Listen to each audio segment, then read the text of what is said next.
Today we're breaking down how small businesses can land massive contracts even when competing against the giant corporations. You will learn exactly what buyers are looking for and how SMEs can close the capability gap that's holding them back from winning major projects. I've known companies that have a policy that if they don't already have a relationship with the organisation before the tender comes out, they will not tender. It's a really good principle. Buyers need to understand the market before they go to tender. Ian Hudson, Executive Director at ICN, has spent years connecting local businesses with the biggest projects across Australia. In this episode, Ian explains how SMEs can match their skill to project needs, improve their tender submission, and use government procurement policies to win big contracts. If you're just throwing tenders into the system, they're not going to go anywhere. You've wasted whatever time you've spent. So you need to pick the right ones, put the effort in, and then persevere. Here is what we will cover: how to close the gap between what you can offer and what major project demands, the secrets to presenting a winning tender without overselling or under-delivering, how to use government procurement rules to use to your advantage, real-life examples from Brisbane 2032 Olympics and other high-profile projects, and why understanding the buyer's need is the key to getting noticed. Let's get into it.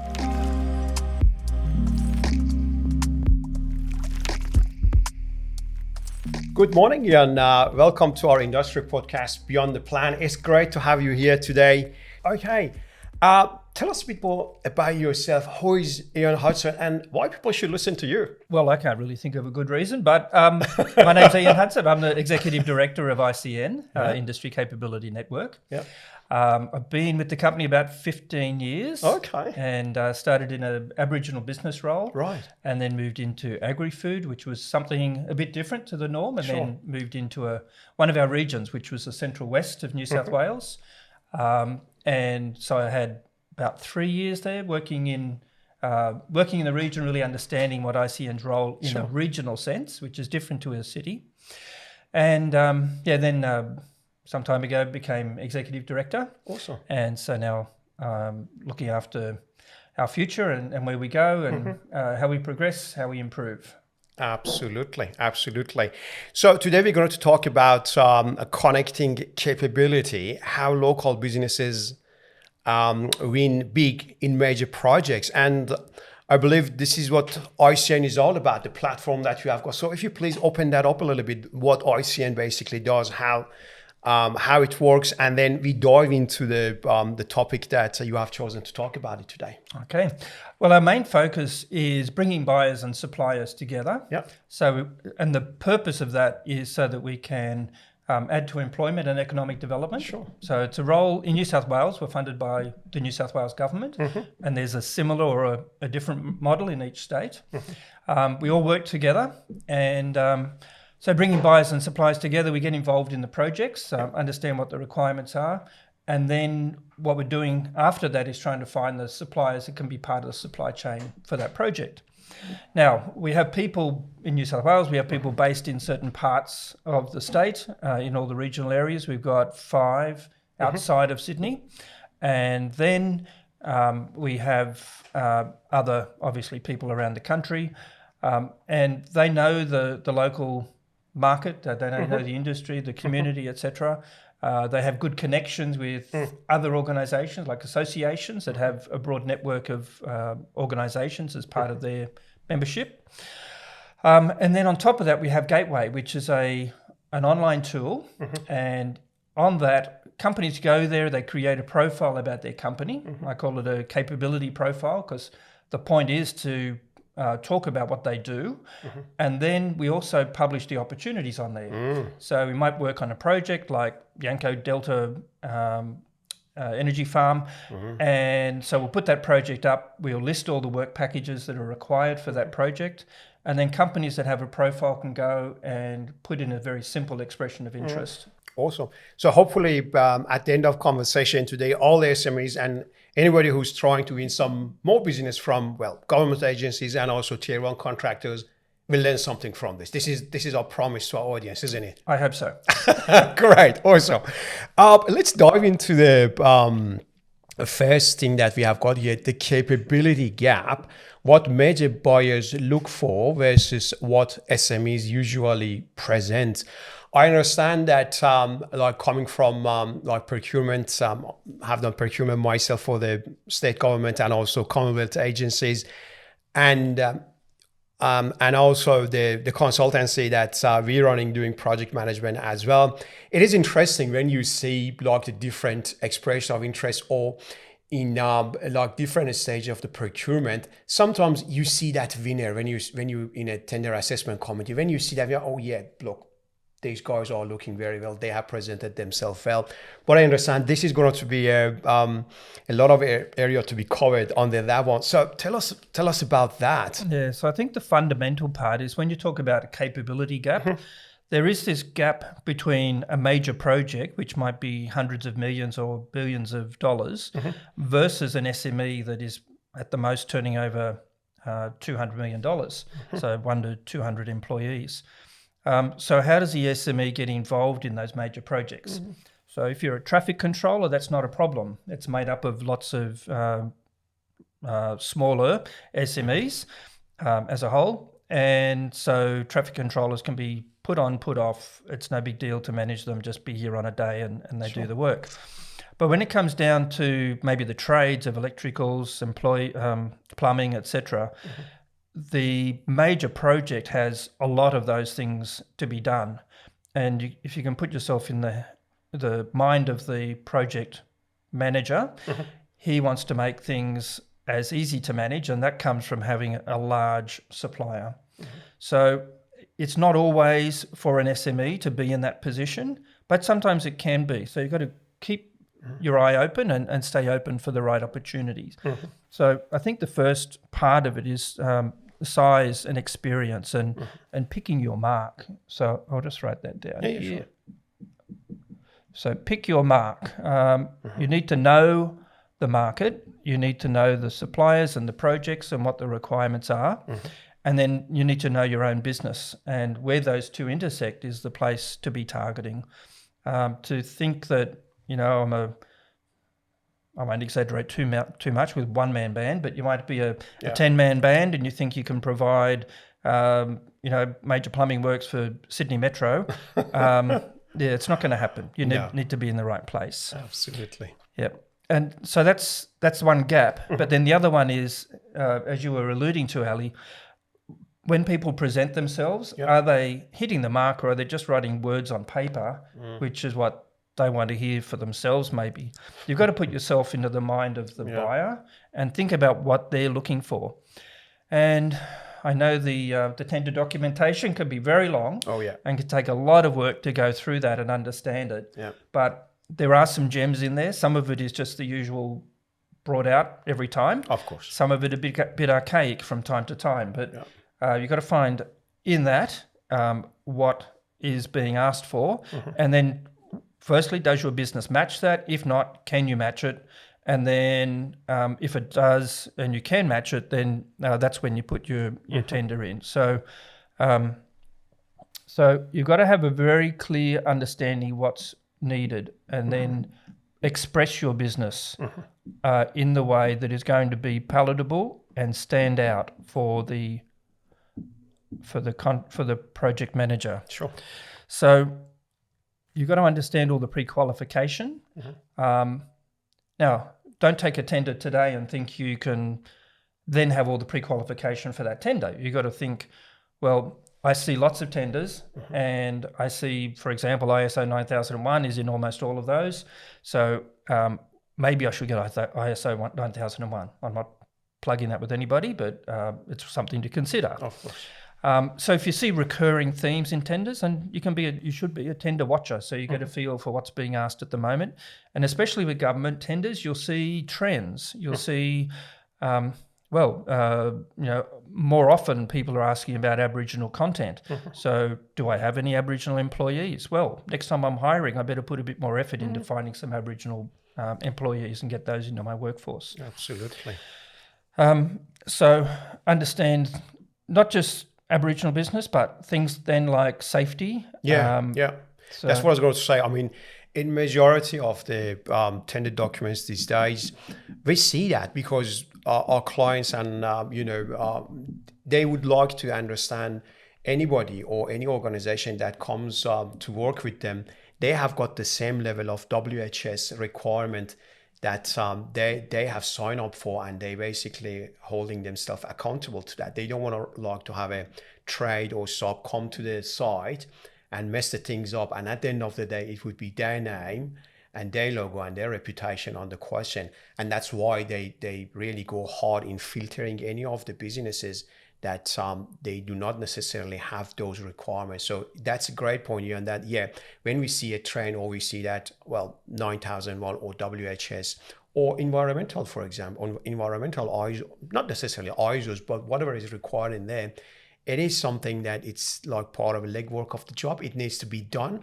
And then when we have got all of those as SME ticked off, then we say, okay, now what are the opportunities that we could go for, isn't it? Rather than just going for, I say, oh, wait a minute, it needs, if I'm going to do like plumbing in that site, Sydney Metro, for example, or any other project, let's go and win the job first, and then I go for the certification. It doesn't work like that. You should have all those, as they say, boxes ticked, and then go for job hunting, isn't it? Correct. And you also need to think in terms of not just what your business is now, but where you want to grow to. Of course. So if you are a one-man band and you plan to stay a one-man band, you don't need to get ISO 9001. But if you are a one-man band, you want to get into a 10 and 50-man band, person band, then you really should be thinking, well, at what stage, it's not have to do it now, but at what stage am I going to start implementing ISO? Exactly. Whatever, whichever one it might happen to be. And so then you'll find also that you need to have an ability to scale. And where does that come from? That comes from systems. So, okay, you are only a 10-person band. How will you convince this large organisation that has a reputation now, and their reputation depends on the quality of their suppliers? How do I convince them? It's just like Ali was saying, that you need to have the systems in place to be able to protect them. Whenever they consider a new supplier, there's risk involved. So how do they manage the risk? Well, one is just to keep hiring the same people to do the work for them. But ultimately, that list of suppliers is going to go dull, and they'll be perhaps charging too much or not providing innovation or just getting too relaxed. So they need to keep introducing new people. So that's their objective, getting into their heads. So your objective is to be one of those new people, but you've got to be one of those people that just fits in like a jigsaw piece. Absolutely. You can't be chalk and cheese. They don't go together. And another thing is a red flag is for when they're being shortlisted as SMEs. One of the big red flags is it's really just talking about yourself. I am. I'll put that down here. In that if you're not thinking like they're thinking, and all you are is thinking about your business and what I want in it for myself, then it's not going to be palatable to the organisation that's buying. Absolutely. It's a matter of they understand that what sort of problem that the specific supplier or service provider is going to solve for them. Yeah, definitely when SMEs present themselves, everybody wanted to basically overestimate their capability and what they could bring to the table. Fair enough, no problem with that. That's a little bit marketing side of things that's involved all the time, no worries. But the important thing is that to send the right message and also be able to deliver on the message that's been sent. Tell them what problem are you solving, how you're getting something off their plate, not something to be added to their plate, because they're already busy, and that's why they're outsourcing something in the first place. Either they do not have in-house capability or whatever, but the reason that they approaching the market and coming to the market is to basically have extended arms and legs to bring to the business and to bring to those projects, help deliver them more efficiently and in a timely manner, isn't it? Yeah. Getting back to that jigsaw, you have to fit into that organisation. Yeah. The other thing is also you need some experience. Now, that's catch-22, to use a very old phrase, where they're saying, well, you need experience, but how do you get that experience unless you've done that kind of work before? And it's a matter of progressive steps. So you need to consider the type in terms of complexity and size of projects you've done and what that might lead you to. And this is getting back to that first point, pick your mark. Sure. If you've only done a $10 million project as your largest, then don't consider a $50 million project. You've got to consider maybe 10 to 20, and then from that 20 to 30, etc. And so you need to point out experience. It's a number one thing, because experience reduces risks. Now, something we often see, and this is about presentation again, is we'll see a company has put in an expression of interest for a particular work package on one of the projects we're involved in. Yep. And you look at their profile, it's not clear what they do. Sometimes you really have to read hard to be able to understand what they do. And that's the bare minimum. It must at least state what you do. And I love the word solutions, in that I hate the word solutions. Everybody provides solutions. And to some extent. It gets a bit boring, and this is the key word that I have trouble with in trying to understand what somebody does. But once you do express what you do, you then have to spell out how you're different. How is my business different to the one down the road that tends to have the same kind of background? Yeah. And there will be something. If you dig deep, you'll find it. And that will lead you to what types of projects I should be interested in. Absolutely. No, that's 100%. And the relevancy, and I mean, we have got many like procurement portals. The important one, ICN, that is a focus of attention here. If I'm a client, if I log into the portal, if I'm going to log through a process to basically get a next project management team on board, or next plumber, or next electrician, whatever you want to call it, right?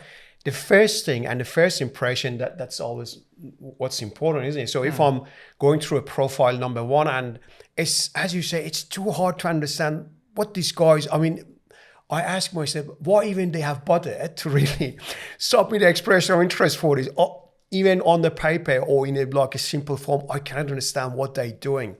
Or the example of projects or previous work experience that they have provided is so all over the shop. I can't understand that. Then how I'm going to think, even I'm going to end up work with these guys and they're going to deliver a good job for them. Yep, I say, move on to the next. Swipe left, let's go to the next. And then I'll go to the next. I say, well, at least on a paper, at least in the portal, all the documents are updated, all the insurances are updated. They have a pretty articulated profile about what they're doing, what they're all about, and how, as you said, they're going to solve my problem. And they're going to become part of that basically puzzle to solve the problem and get the whole scope done, isn't it? Yep. Yeah. I'll tell you a story. We have a lady in our office named Julie, and it's her job to go through the new capability profiles. Sure.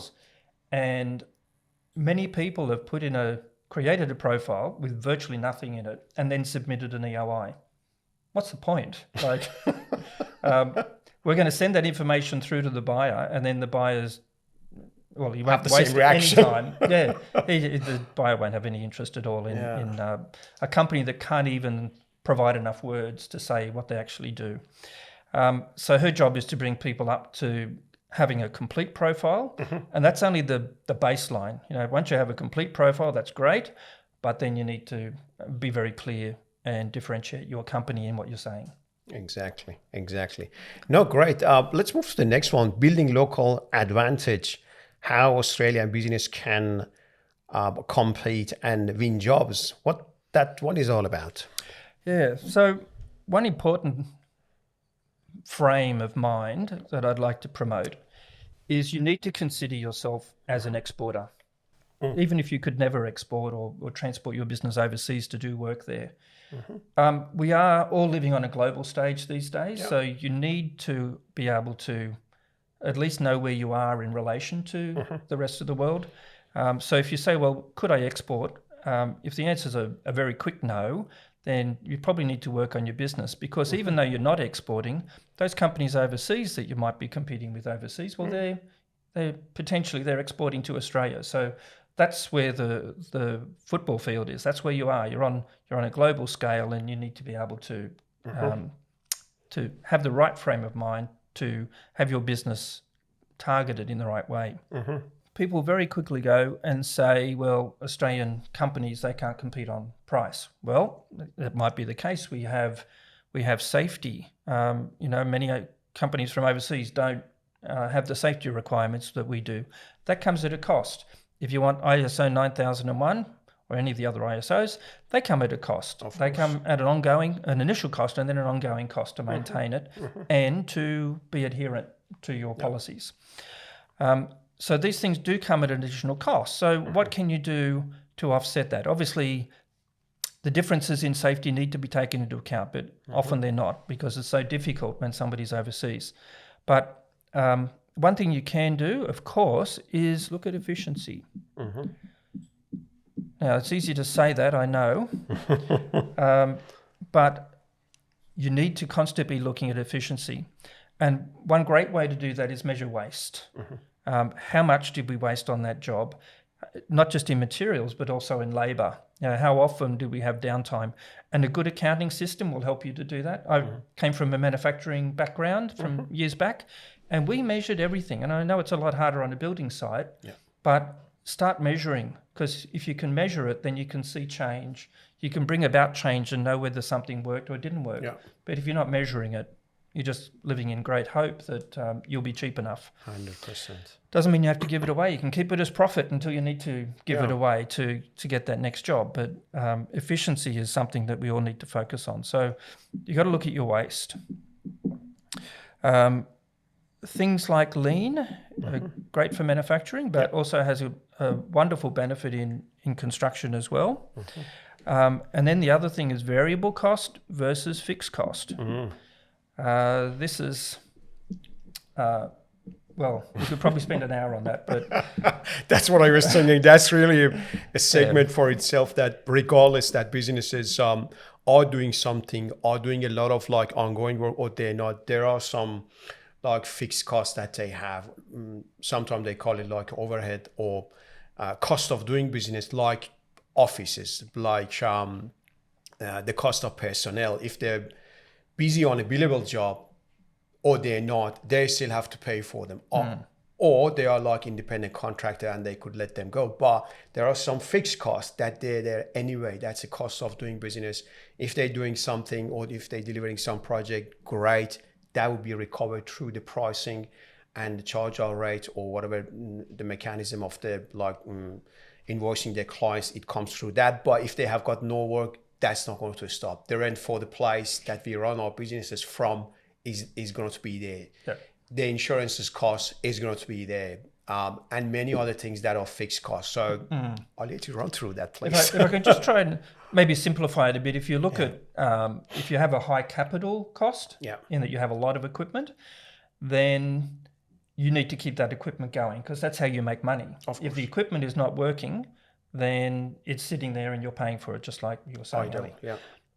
But the point here is, okay, there's another project that's available and I wouldn't ordinarily be competitive in that, but is it worth trimming my margins a bit so that I can at least get some return on that capital that would otherwise just be sitting there chewing away money?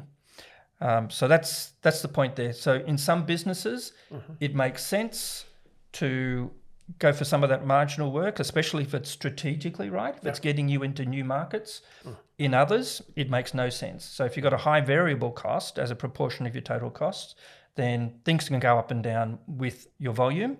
You don't have to worry about trimming margins to get volume. But sometimes if you've got a high capital cost, volume is very important. And that helps you to reduce your overall cost and obviously help efficiency. I think the next thing is to pick a strong suit.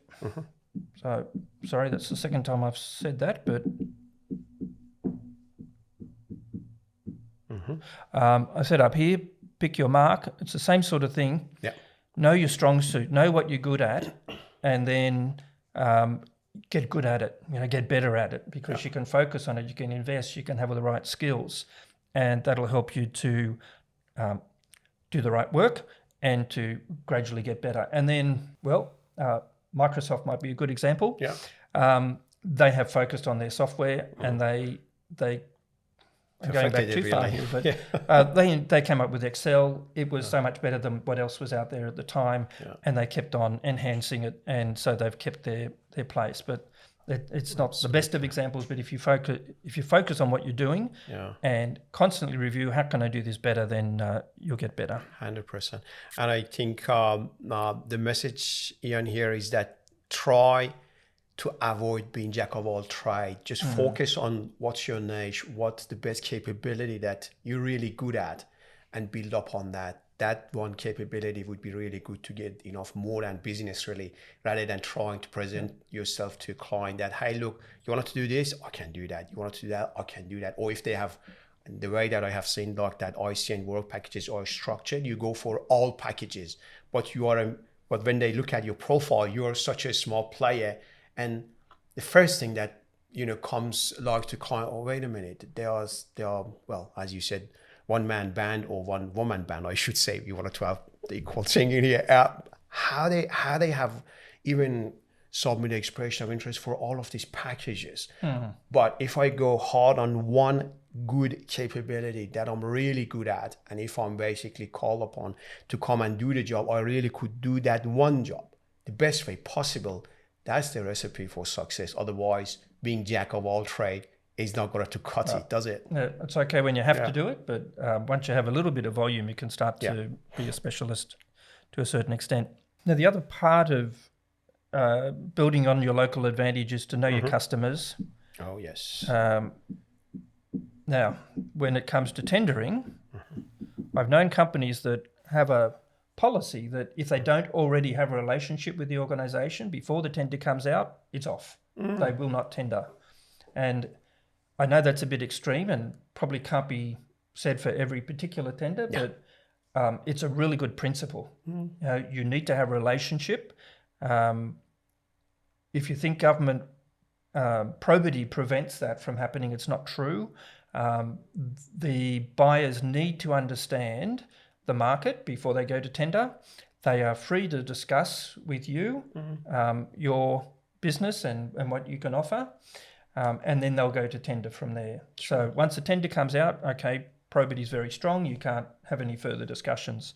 But prior to that, it's in your best interest to get out there, get to know the potential projects and the buyers and understand their needs, have discussions so that you can then get some feedback on how what you have to offer is going to match where they want to go. Absolutely. And I have seen many times that some government agencies before, as you said, going through like that serious tendering process, they do the market sounding. So they understand and they collect more information. They even like have industry briefings that everybody's welcome to attend to that. So they would be able to share what they're after, what they wanted to achieve at the end of the day, and what the scope of work or what potential pipeline of work looks like, but also get feedback from the industry, which then later on feeds into their tendering and procurement process. So it would be like two-way street for the buyers and also for the sellers to understand, okay, well, this is a scope of work, even how we're going to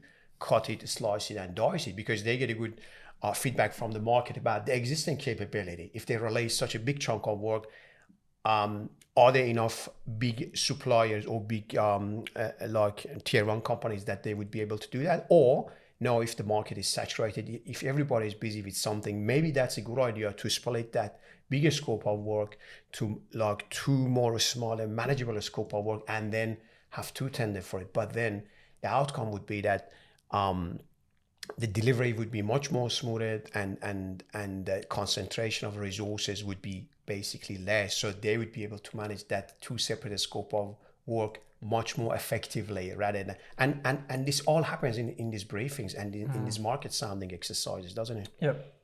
Yeah, and ICN is a strong advocate for that sort of thing because we are trying to get these packages broken down to make them more digestible by the smaller organisations.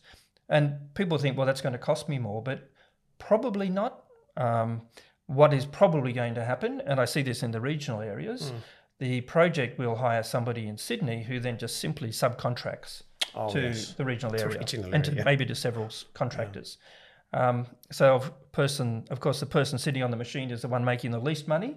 It's the one in the middle and the one on the top that are making all the money from the project. So next thing is, well, Australian content is important, increasingly so.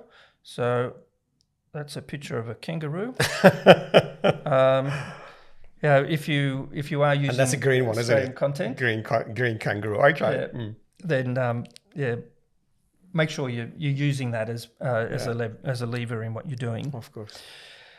And then I know everybody's busy, but innovation, like we said before, what can I do better? What can I do differently? And if you're focusing, then you get that opportunity to innovate in an area that is of particular interest and expertise for your business. Sure. And that way you're making a greater gap between you and a company that might be of more a general nature. And then you can, of course, have speed. This is systems. If you have good systems and reliable data, you can respond quickly. If you don't have systems, you've got somebody going away for a few days to get an answer to a simple question, and it doesn't look good. And of course, you do have to be flexible. Sure. Doesn't mean you're at the end of the tail of the dog, but you can be flexible, and you just need to make sure that it's not killing your business. But when you can do something a bit extra, it builds up points which are going to help you to be considered for something else in that project or the next project. Use your certifications if you have them. Promote them widely because it does say a lot about a business. And then you could talk about businesses collaborating here. So Ali mentioned that people might want to break down work packages, the buyers, but another way is for small businesses to come together to provide a solution. So that can either be across the page or up and down the page. In other words, you're a plumber, you need more capacity. You can join up with other plumbers to provide a solution. Sure. Oh, I just used that word solution, but I was saying it's not a good word. Back to the solution again. That's fine. You can, you're a plumber, but there's civil works to be done. Tie up with them, so you're creating less of a headache for the buyer. He only has to deal with one rather than two subcontractors. There are difficulties with this. I believe the biggest is trust. You need to trust each other. So you can't just go and find another company that you're going to work with. Exactly. You need to find them today in the hope that you might have a relationship in a year or two that's a JV or something like that. Trust is the big thing, and you only build that over time. And then finally, I think in terms of building local advantage, how you market your business is a major part. Sorry, I'm not using that right. Marketing. I know people laugh when the word marketing is said, but it is super critical. And people who have small businesses in particular, they're busy. They're working in the business, and so they don't really have time to prepare materials or think about how they're going to present their business, and that can be a real challenge. Absolutely. And that's always part of a job. I mean, regardless of what sort of businesses, SMEs, they're doing, that marketing part plays a crucial role in placing them, basically place them in front of the client, in front of the potential buyers, and shortlist them for potential projects. And the fact is that if nobody knows you're out there or you're providing that particular service, how on earth they're going to reach out? And so that marketing is really a very big part of it. But definitely being on platforms like ICN, that does some part of a job for themselves. Sure. In particular, if they have prepared a very good and presentable profile. So that's all part of a marketing exercise. When we say marketing, it's not exactly that man or woman in the suit going around making calls, giving goodie bags and trying to make impression. It's not, maybe that's part of it. No problem with that. But there are much more less expensive or less costly thing that could be done to place any business and present them well in front of potential buyers, isn't it? Yeah. Yeah. If you think about it as if you were trying to get a job, Yeah.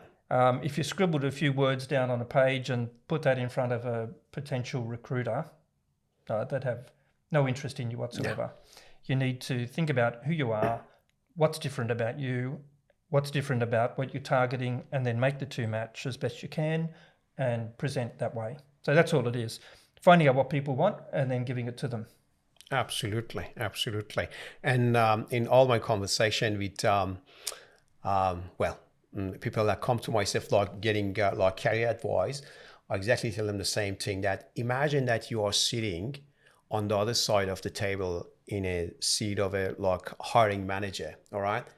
And ask yourself why they should hire me, what sort of problem I'm going to solve for them. And if they hire me, how myself I'm going to be better at that job comparing to everybody else, because that's the reason that they're going to hire you and not the other like 50 people that apply for the same job for the same salary. And what makes you different? And if you can articulate and send the right message on the paper in the first place, okay, that I'm good enough to at least be voted to be invited to an interview, guess what happens next? And along the same lines go for the businesses, so it's sort of a very similar like recruitment. So we go in front as a small business or SMEs, we go in front of like potential buyers, present ourselves in hope that we would be able to place ourselves that yes, we're going to solve a part of your problem, which is bigger picture and bigger part of that puzzle. And we can be, we're going to use the word solution again, part of a solution, not part of a problem. So yes, no problem. Great. Let's move on to the... sorry, Ali. Yeah, go on. One little thing here I think sure. I may have missed, which is perseverance. Oh, yes. I come across people and they say, well, I tried a government tender once and I didn't get it. And so they've said, well, that's not for me. You really do have to have perseverance and learn from your mistakes. So especially with tendering, like I said, pick the right ones first. You can't just put tenders in. And well, number one, if you're just throwing tenders into the system, they're not going to go anywhere. You've wasted whatever time you've spent. Yeah. So you need to pick the right ones, put the effort in, and then persevere. You might have to put in several tenders with a particular buyer before they even notice you. Oh, yeah. And they go, oh, this company, we came across them before. Maybe I should have a look at them. Same with EOIs. People say, well, I've put in 100 EOIs on Gateway and I haven't got anything out of it. And I look at them and their profile and I go, yeah, of course not. Nobody's going to take any notice of what you've served up there. It's important to take the time to properly present your business so that it's seen in the right light. Absolutely. Perfect the craft. If you're not getting the same, if you're not getting good response or the outcome that you're expecting from like the first EOI and the second one, think about it. Maybe I have to change something. Maybe my profile doesn't look good. Maybe the way that I'm presenting my company and my capability is not exactly there. So doing the same thing over and over again and expect the different outcome, it's a little bit what they call it, insanity, isn't it? Yeah, we don't want it to do that. We want it to like perfect our craft. If something needs update, if there is a need to have a little bit different approach, do that and then try again, not try the same thing over and over again and expect the different outcome. Yeah, and the important part of that is always to seek feedback. If you're unsuccessful in a tender, they say we learn more from our mistakes than we do from our successes. So learn from it, and as Ali's saying, modify things, give it another shot. Try it again, give it another shot. Never give up. And keep trying, as long as it's the right path. If you're going down the wrong path, well, you're wasting your time. Absolutely. Great. Let's dive into the next one that we have got here, procurement that builds economics. What comes under that? Well, if you think about government procurement in the first instance, no, let's not go to government procurement yet. Let's talk about the AIP, which is the Australian Industry Participation Plan, and it's comes from legislation called the Jobs Act. And so any project of greater than $500 million has to have an Australian industry participation plan. Oh, yeah. And that is all about giving full, fair and reasonable exposure of the opportunities to Australian businesses. So if somebody does have a project of such a size, they're obliged to, for every work package of $1 million or more, they're obliged to expose that to the whole market, not just to their friends or their usual suppliers.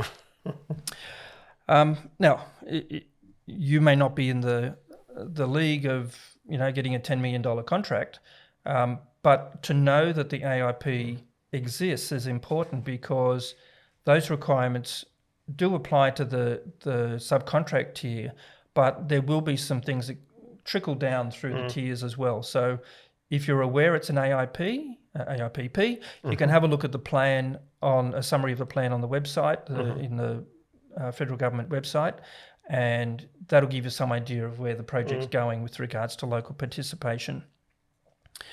And then, if I can talk New South Wales for a sec. Yeah, sure. In government procurement, we've got the if not, why not? Why not? That sounds interesting. What's that? Well, it's a policy that says if if a government procurement agency is going to buy something from outside the state, then they need to be able to explain why.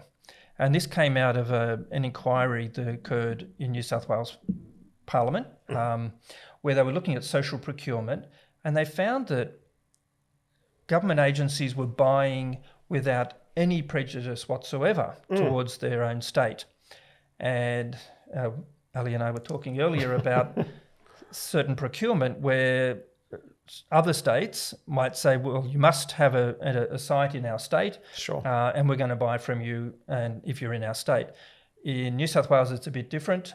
There's I call it a laissez-faire economy, where the market is open, but sometimes it goes to the extreme.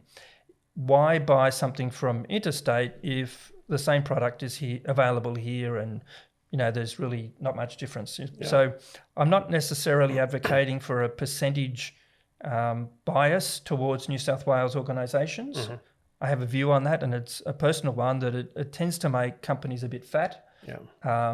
I think having a flat market, you're going to find that the right businesses are the ones that come forth, and the ones that are not all that competitive are going to fall down. Now, I think some people would take offence to that because they want their state to be given preference, especially when they see other states giving preference to their own people. So it is a really contentious thing. It is. But I view, talking about builds economics, well, the economics here is we want the best businesses to be surviving.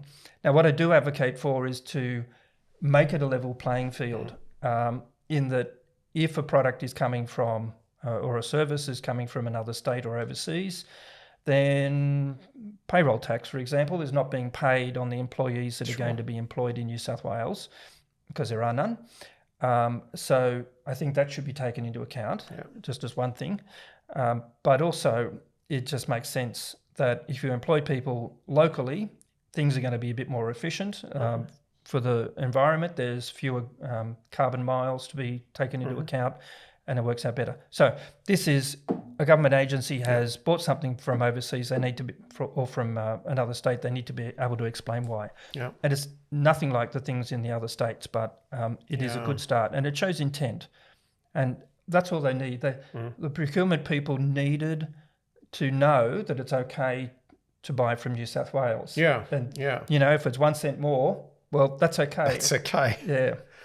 Yeah, when we have the same thing, happening obviously in Queensland and in Victoria, that if the business is Queensland-based, then the Queensland government is more likely to buy from them. And the same thing in Victoria, if they're Victorian-based businesses, then consequently the Victorian government is most likely to buy from them, comparing to those who are sitting in New South Wales and competing for the business in Queensland and in Victoria. So, we get the point.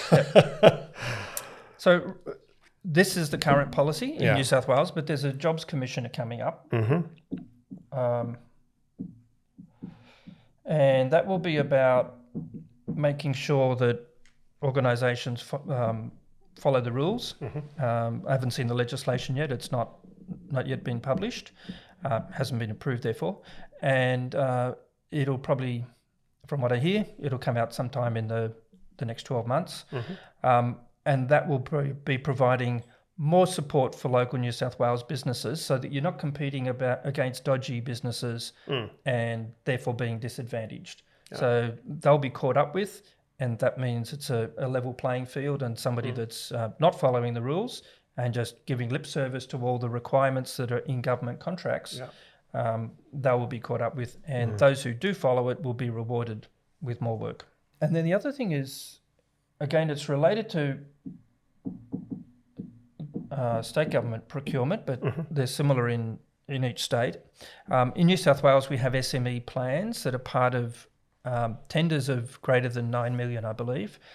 So the buyer needs to specify how they're going to engage with SMEs as part of their work. And so if you are dealing with one of those buyers, then you will know that there are some requirements there that will encourage them to use you over somebody that's not an SME. But even if you're further down in the lower tiers, and you know that policy is relevant and they have a plan, then that's going to help because you're an SME, and even though you're in the lower tiers, if they want to, your numbers can be counted in the total activity that they're engaging with SMEs for. So that's the SME plans. And then, of course, there's diversity. Oh, yeah. So the main one we've seen to date is to help with disadvantaged Aboriginal communities or the Aboriginal people overall. And there are others, people are now looking at women-led businesses, disability businesses, social enterprises. So I've heard about the veteran-owned businesses. Oh yeah, veteran too. They're trying to,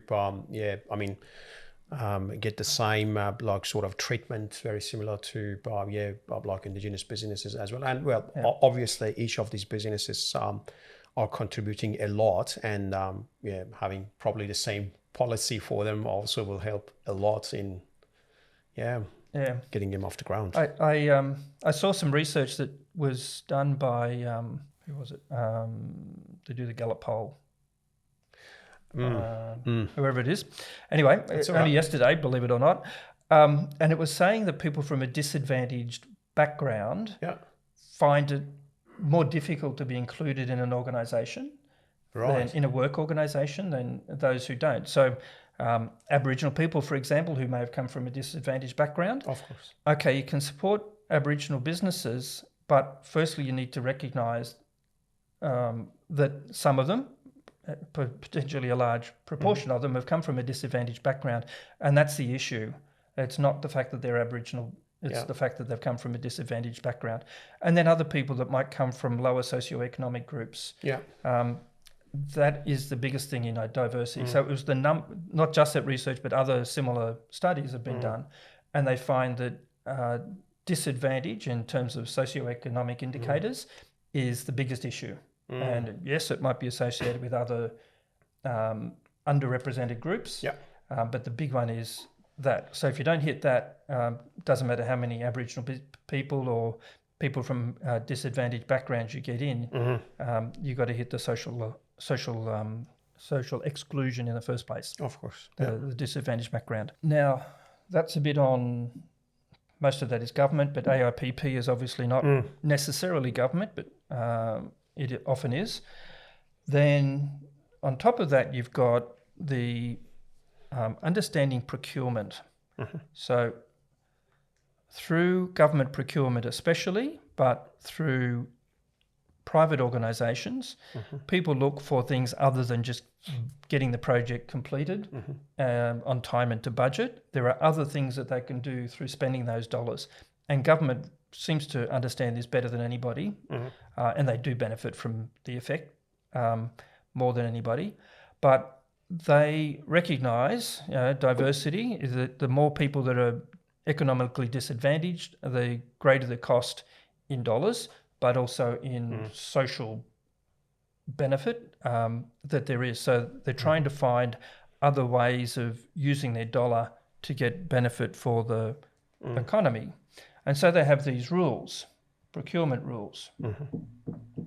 And we've seen, especially in the diversity space, and I mentioned one here, the SME plans, they are there to help get more than just the project on time and to budget. Now, it's important to understand those rules so that you can use them to your advantage. And there's another component, unfortunately, which is to understand how those rules get applied in practice. In that if you know everybody's ignoring this rule, you have to work out when you use it to your advantage and when you're wasting your time.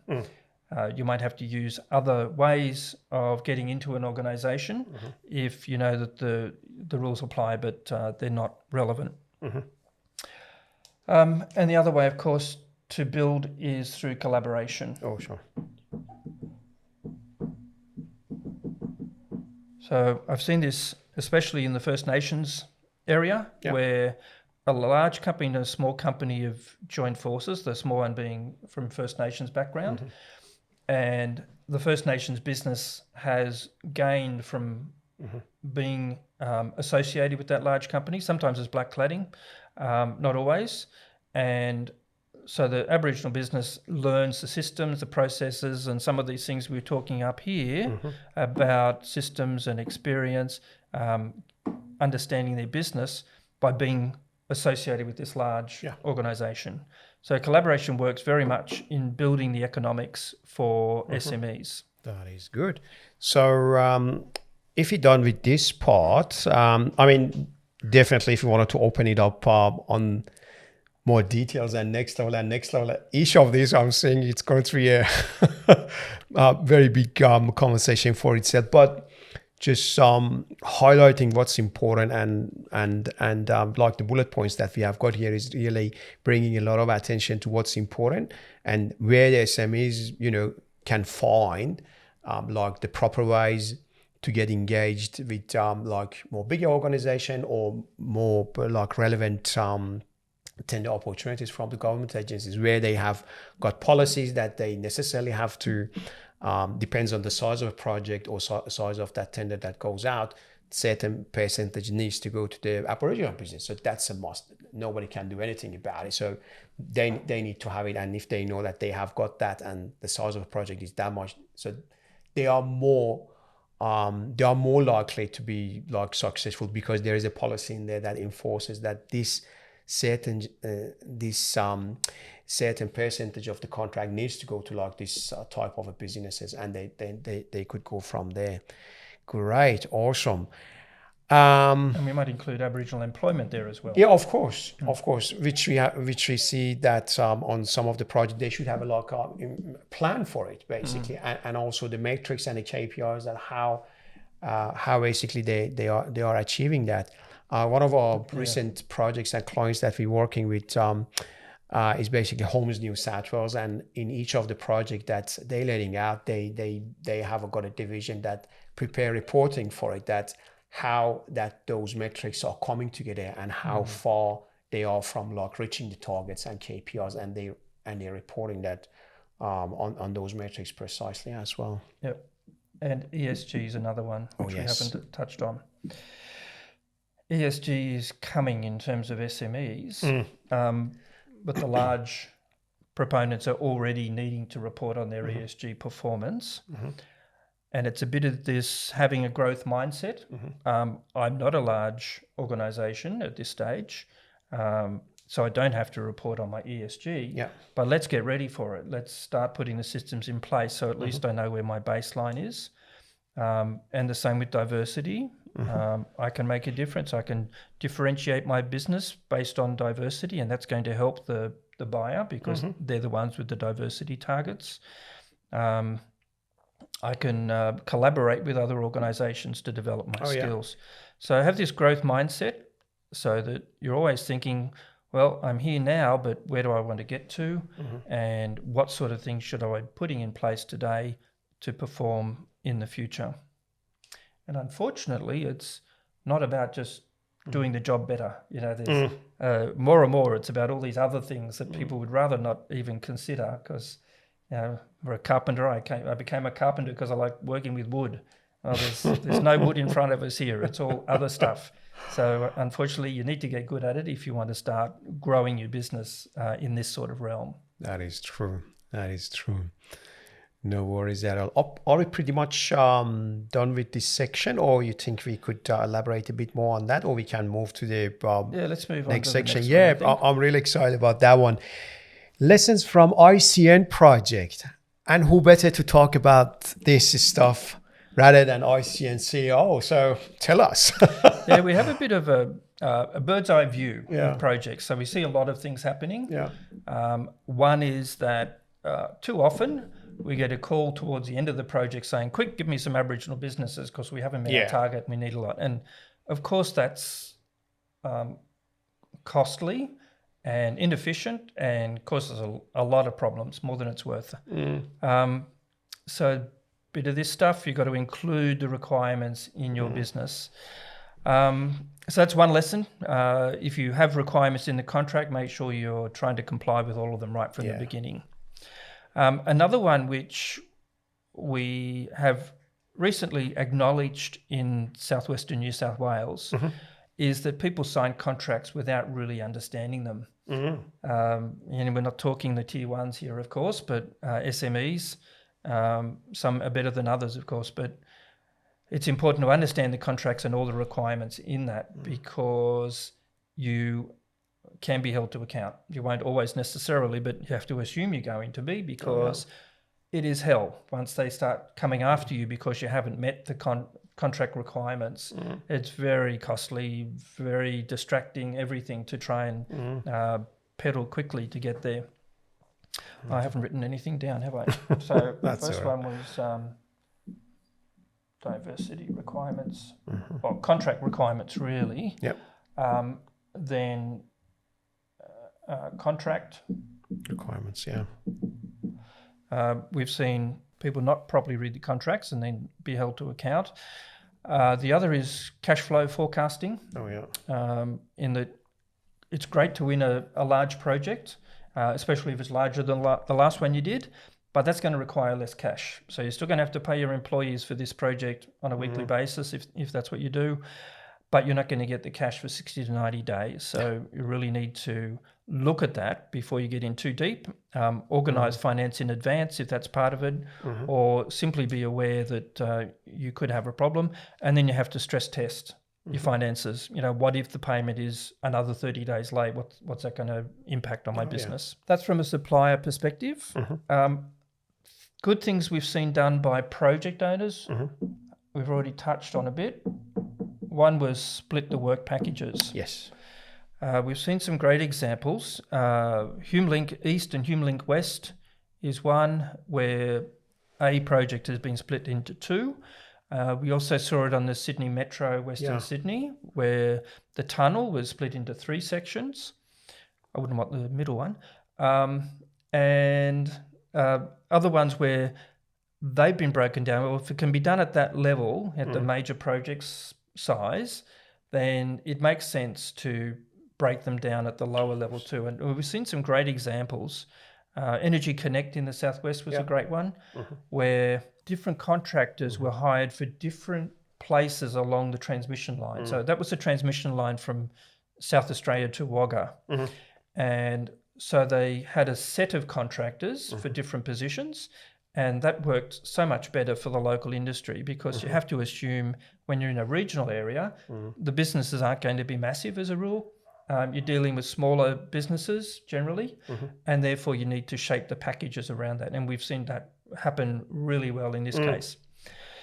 It is easier with a longitudinal project, where you got people spaced out. If it's on a cramped building site, maybe it's a bit more difficult. But even just say a plumbing contract, if that's split into two in a logical way, then it's reducing risk. You've got then two contractors on the site who are doing the plumbing, and if one starts to fail a bit or fall behind, you've got another one already familiar with the site, inducted and ready to go, that can perhaps take over some of the other work that needs to be done. A little bit more work in administering it, but I believe it does a lot of great things in giving you lower risk. It can even give you better cost, because as you get down to smaller businesses, and I'm still talking medium size, you've got a greater pool of contractors to select from.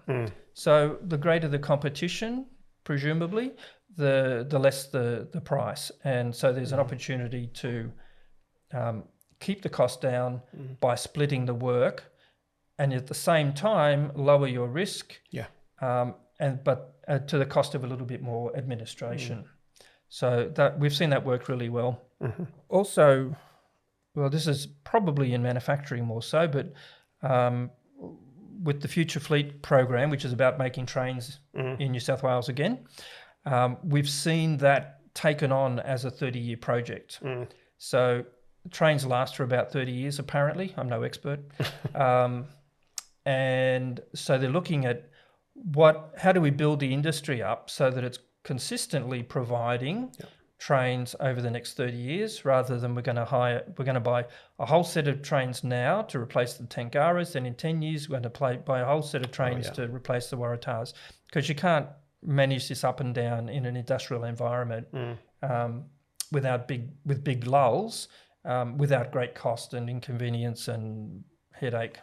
Absolutely. So it's a great example of giving longevity. And we see also in the regions, quite often we've got competing projects. There's a finite number of businesses in the regions. So if you've got everybody wanted to do everything at the same time, you can sure that's going to be bedlam. But more importantly, you're going to be paying high costs. You're going to be bringing in a lot more people from outside the region, which is going to fill up the accommodation. So you've got another issue there of having to come up with an accommodation solution. There we go. But that is a solution. And it works out better if you can engage the locals, and therefore, I don't know who's going to give in first. Nobody wants to delay their project, but have a discussion. You know, if the project managers can have a discussion and say, well, our projects are happening at the same time. Let's talk. And then you might find some ways that slight changes in your plan can result in less competition between within trades, for example, and therefore you don't end up with these massive headaches that come from trying to do everything all at the same time. Absolutely. And I think a good way also to managing it is maybe like more from the top, from the client side. So if there are like, assuming two government agencies that are doing different things in the same region, if these two like government agencies talk with each other and understand, well, look, we're going to do like the same thing at the same time, and it's going to put extra pressure on, as you said, like all these people that are coming to do the job and deliver the job, they need accommodation, which basically put more pressure on the local accommodation and availability of that for the locals. So locals are not going to be that much happy about it because simply there is more demand for like those rentals. Simply the price will shoot up. And at the end of the day, this is the project owner that's going to pay the price for that.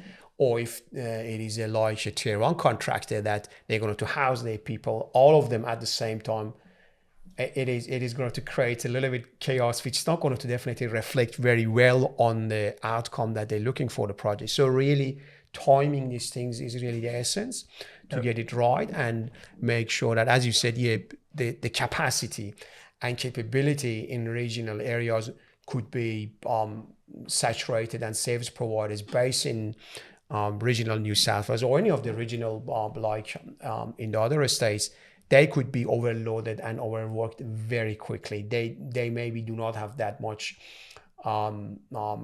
economics of a scale that they would be able to scale up very quickly simply because they're located in regional. But back to the first point that these government agencies on the top talking to each other much more effectively and understanding what the pipeline of the project look like, and to time it out the way that, for example, if it's at the back end or tail of one project from agency number 1, then agency number 2 could kick, of the next project. So it even could be more effective because people from one project could easily move and transfer to the next one. So it will be more smoother and more a smoother transition from one year to another year, rather than like there is lots of jobs around that nobody is even available to do the jobs, and then 1 year down the track everybody is just scratching their head. Well, we don't have any job, but a year ago there was too many jobs, we couldn't do anything. Yep. But yeah, I mean, it is a matter of like on the top that they talk probably a bit more effectively when they're going to put out these work packages and tenders out there, and the expectation that when like is a delivery time, and expect the man and the women with a tool on the job, isn't it? Yeah, and the housing part is a real problem. It is. That with the everything all at once, you don't have enough houses.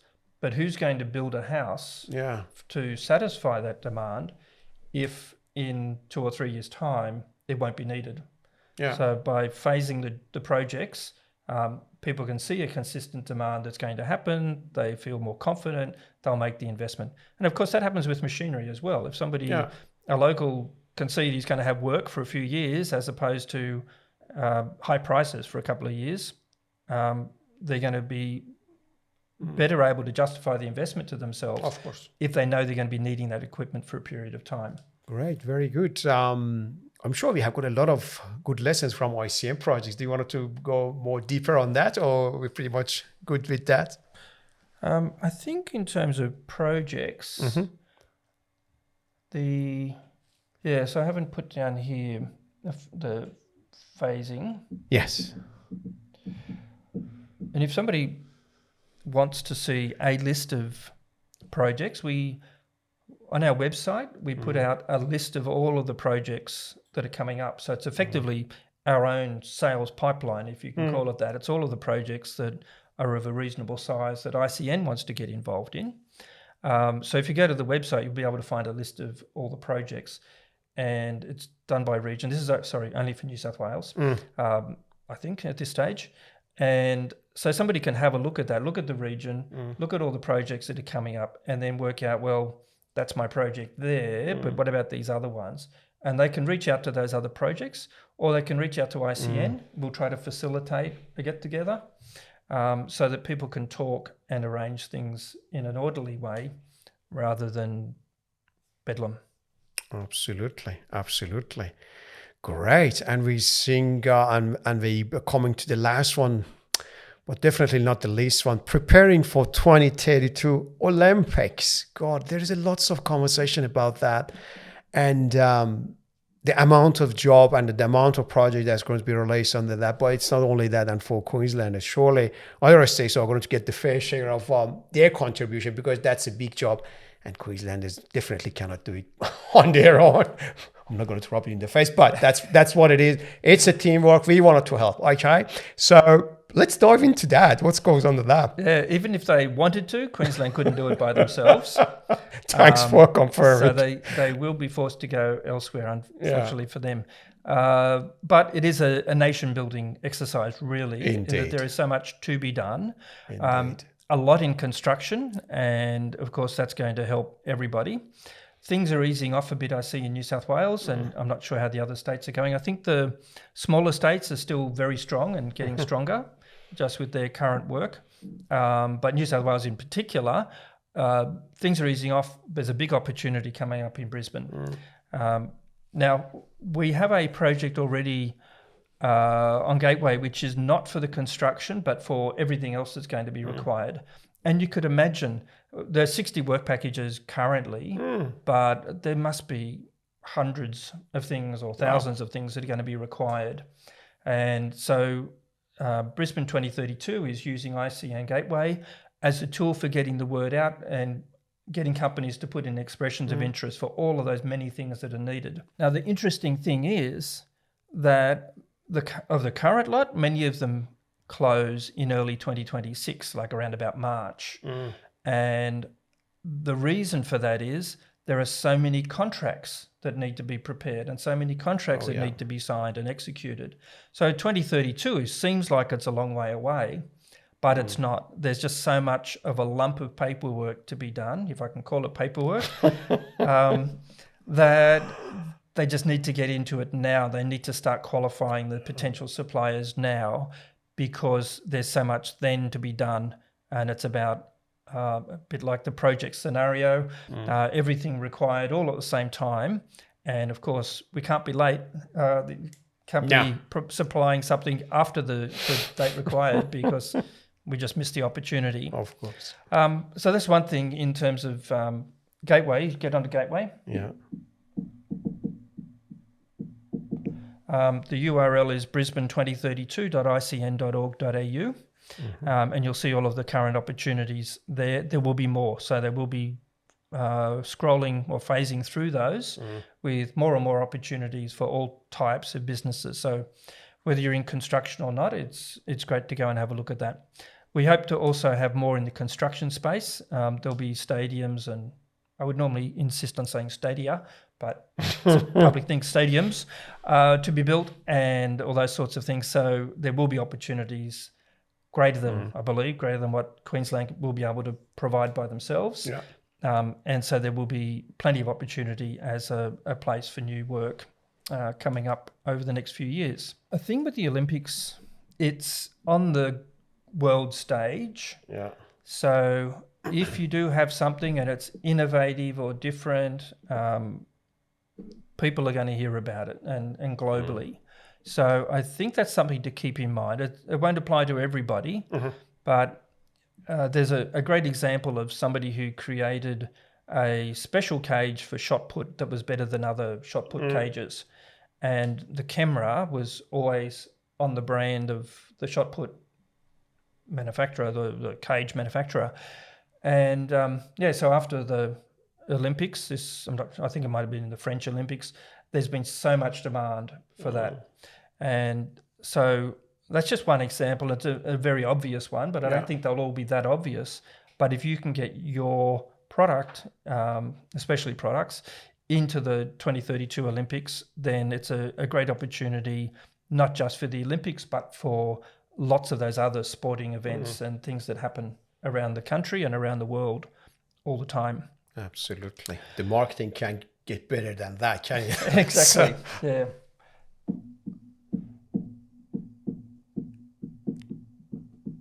In case you can't read it, that says world stage. I had another thought. What was that other thought? Oh, the obvious one.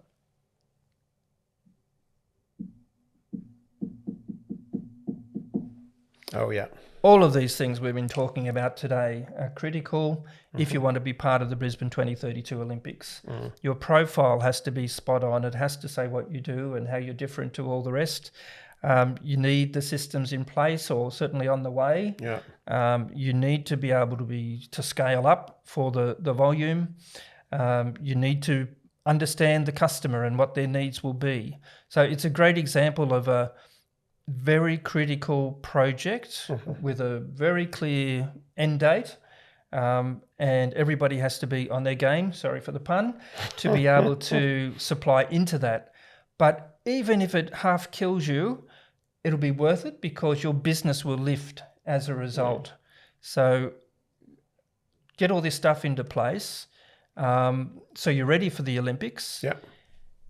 Work hard at it and work hard on the delivery. So it's all a good experience, even though it does half kill you. And then leverage that because you need, where is it? We had somewhere here, prior project experience. Yep. I think it was up here somewhere. Yes. There it is, experience.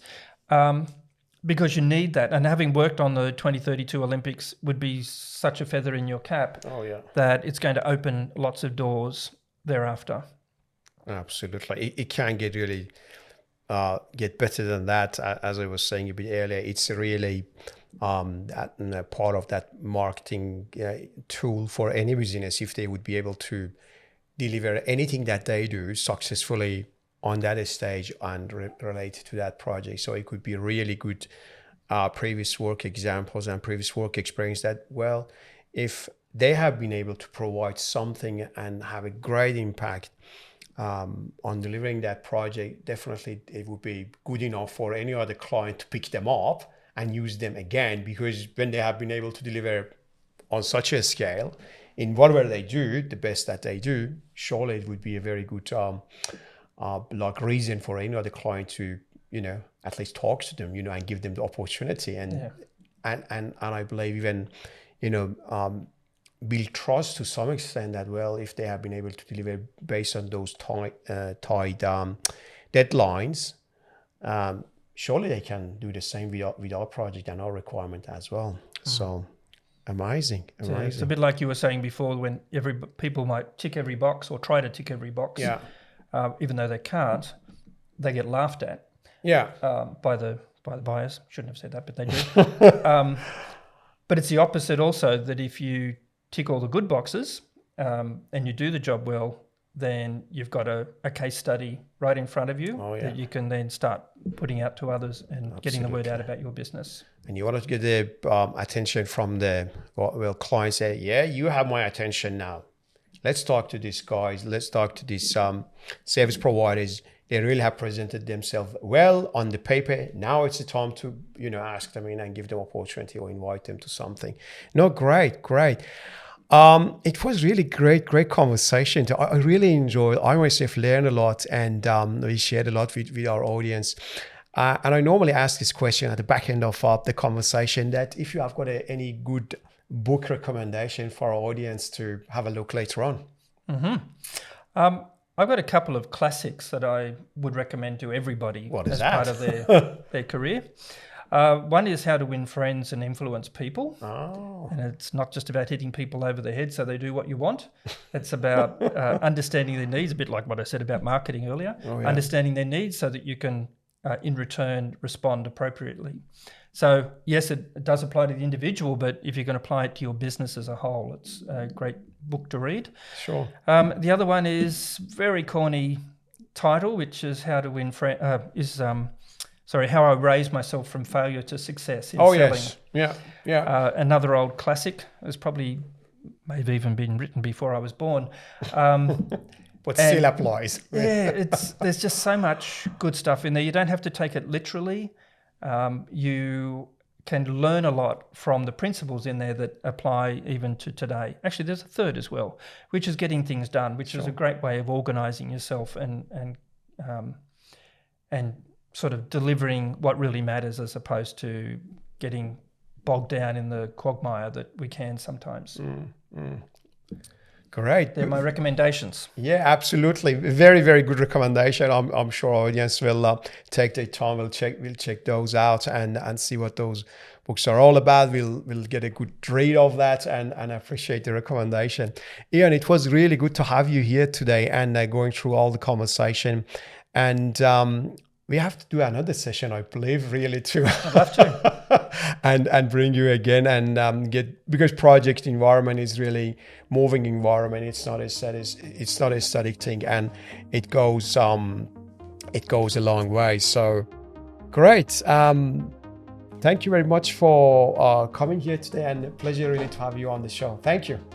My pleasure. It was great being here. And thank you very much for inviting me along, Ali. That's all right. My pleasure. Thank you. Great.